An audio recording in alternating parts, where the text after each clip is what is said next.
The True Story of the Three Little Pigs.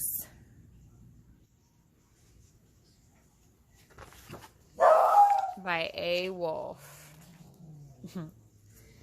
Well, everybody knows the story of the Three Little Pigs. Or at least they think they do. But I'll let you in on a little secret. Nobody knows the real story because nobody has ever heard my side of the story. I'm the wolf. Alexander T. Wolf. You can call me Al. I don't know how this whole big bad wolf thing got started, but it's all wrong. Maybe it's because of our diet. Hey, it's not my fault wolves eat cute little animals like bunnies and sheep and pigs. It's just the way we are. If cheeseburgers were cute, folks would probably think you were big and bad too.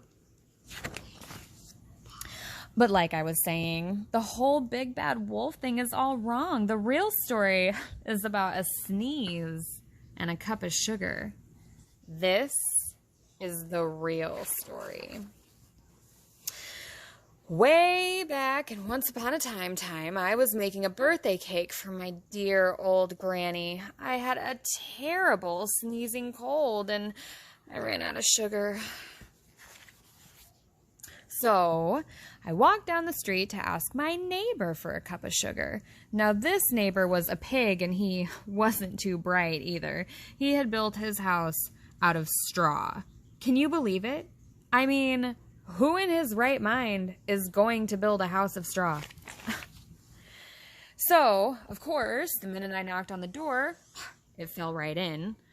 I didn't want to just walk around in someone else's house, so I called, Little pig?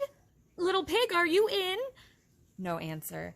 I was just about to go home without the cup of sugar for my dear old granny's birthday cake, and that's when my nose started to itch while I felt a sneeze coming on while I huffed and I snuffed and I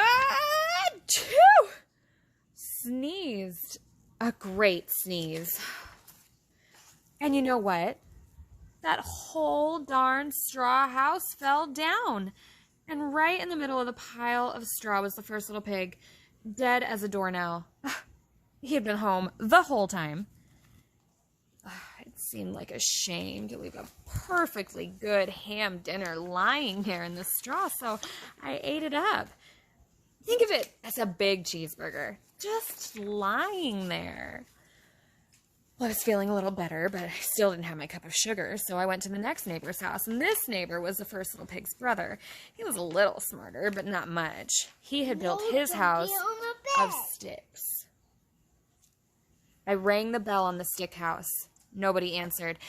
I called, Mr. Pig? Mr. Pig, are you in? And he yelled back, Go away, wolf. You can't come in. I'm shaving the hairs on my chinny chin chin. I just grabbed the doorknob when I felt another sneeze coming on while I huffed and I snuffed and I tried to cover my mouth, but I sneezed a great sneeze. And you're not going to believe it, but this guy's house fell down just like his brother's. When the dust cleared, there was the second little pig, dead as a doornail. Wolf's honor. Now you know food will spoil if you just leave it out in the open. So I did the only thing there was to do. I had dinner again. Think of it as a second helping. I was getting awfully full, but my cold was feeling a little better, and I still didn't have that cup of sugar for my dear old granny's birthday cake. So I went to the next house. This guy was the first and second little pig's brother, and he must have been the brains of the family because he had built his house of bricks. I knocked on the brick house. No answer. I called, Mr. Pig? Mr. Pig, are you in? And do you know what that rude little porker answered? Get out of here, wolf. Don't bother me again.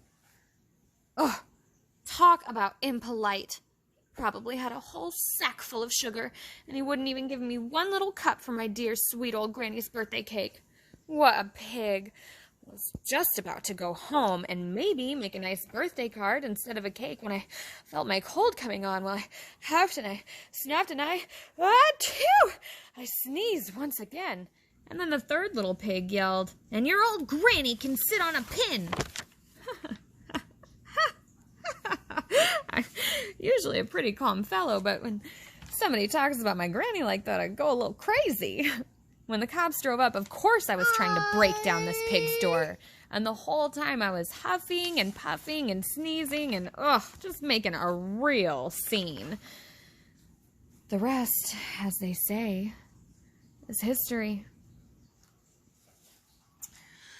The news reporters found out about the 2 pigs I'd had for dinner, and they figured a sick guy going to borrow a cup of sugar didn't sound very exciting, so they jazzed up the story with all that huff and puff and blow your house down, and they made me the big, bad wolf. That's it. The real story. I was framed. But, maybe you could loan me a cup of sugar.